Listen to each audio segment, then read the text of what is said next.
Listen, when it comes to building a debris shelter, time, okay, is what is of the essence. It's very important, because if you're already in the situation where you're cold and it's starting to rain or it's starting to snow, you're already behind the curve, okay? And a debris shelter is not gonna go up extremely fast. It's going to take some time. So you need to be aware of that, and you need to pre-plan with that. That's the number one rule. Number two rule is that you don't want to pick materials in one spot and have to transport them extremely far for your next batch of materials. And you're gonna see this as we go along.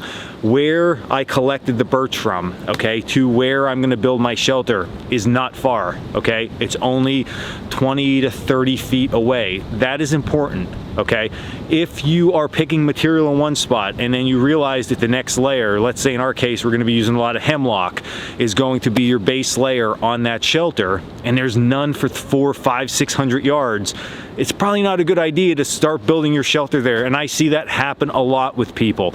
You need to be in a good location to start building your shelter. So now that I have my location picked, what I have to do is start to construct the frame of my shelter. Again, I'm looking super easy, super simple for this. So one of my favorite things to do is find something like this right here, a Y in a tree branch. This is gonna accept one side of my main beam on my lean-to shelter. All it requires is just a little bit of cleanup here. So not much, we're already cleaned up. We can get a stick in there and we're gonna be golden.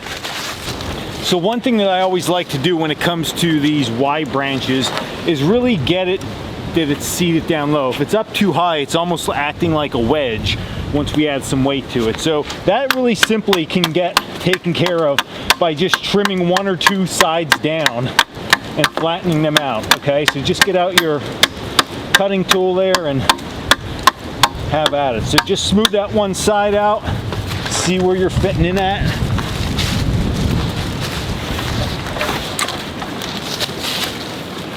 So you can see how much better that's already fitting in there. I'm just gonna take this side down just a little bit yet.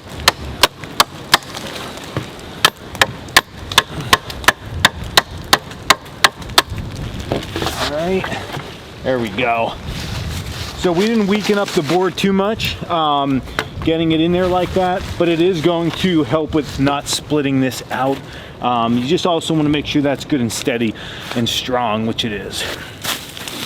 Okay, so one side secure, but now the second side, you might be wondering, well, what are we gonna do? How are we going to get this thing to stand up?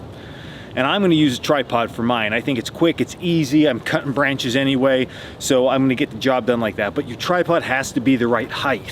So this is what I found that you should do. Get your tripod sticks together and then look at the height, okay, of where that Y branch is. And then what you're gonna do is you're going to go up about 1.5 feet. Now that does seem like a lot, but remember, we can open the end of that tripod up and that's going to give us some adjustment. If we tie this tripod at the same height as this, as soon as we open it, it's automatically lower. We're never gonna get a straight ridge line. So go about 1.5 feet higher. So we're gonna be tying up somewhere around here. Full tripod lash, everybody. Don't be slackers. I know we all love that Coal Cracker quick lash, but this is gonna actually support some weight, so I want a full lash on this one.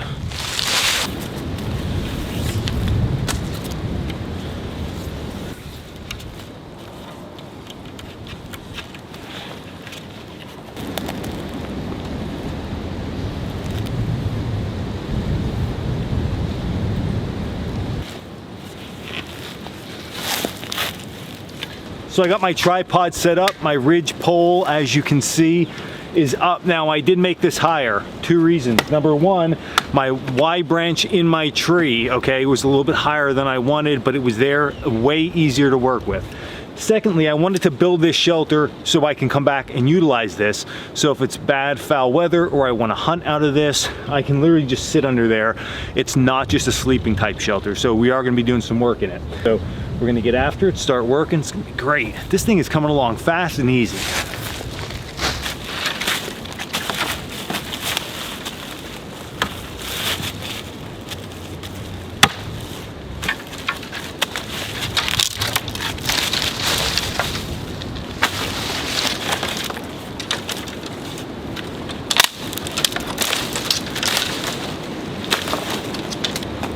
Okay, so what I've done now is I went ahead and I measured how long one of my back ribs need to be for my shelter.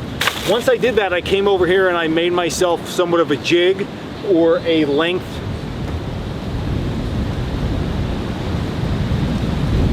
indicator. Okay, what that's going to do is allow me to bring in everything that I cut. I place it against the base of that tree and out to this log. Okay, and then if it's real big, I can just go ahead and give it a little cut like that. I can either continue to cut it through or just easily snap it over my knee and throw it in the good pile.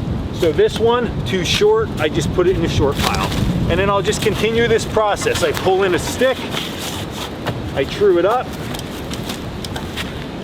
give it a little whack. I get about 3/4 of the way through, give it a break, and I'm good to go. Short pile.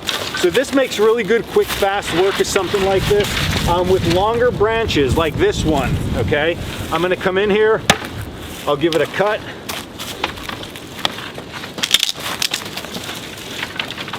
Give it a break, that goes in that pile. I can still continue this process. So I just pull it in further, same thing. That one I can just cut right through. I'm in the good pile. These little scrappy ends I don't use too much, so I just throw them in the short pile.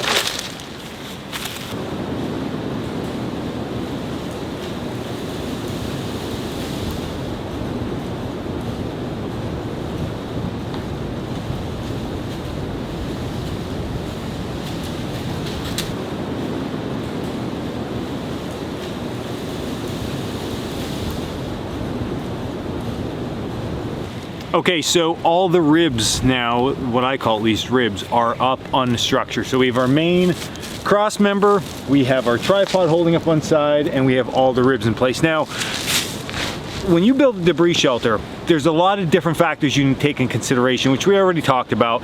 How much time do you have? How elaborate do you want it to be? What's the ultimate purpose of it? In my case, I'm gonna be putting a lot of hemlock boughs on top of this. I don't need these ribs touching each other. I don't need a thick wall of wood behind me. All I need is something to block the wind, and it's so cold now, if it does any kind of precipitation, it's going to be snow. So I'm not too worried about rain or anything like that. So for right now, this is going to be fine. We can always add more in later on down the road.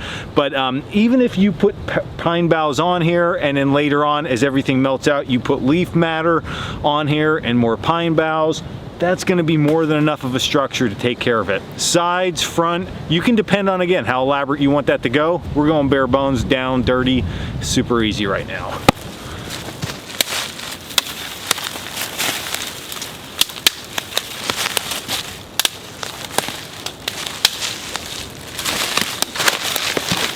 So when it comes to collecting boughs like this, usually breaking with your hand is the easiest way. I feel like as soon as you bring out an axe or a saw or a knife and you start messing with that above your head, you're just prone for injury. So just break them with your hands. It's quick, it's easy, and as you break them, you can keep them in order. So I have all the branches on one side and all the goodies down on the other, and then it's really easy and quick to just put on top of our shelter.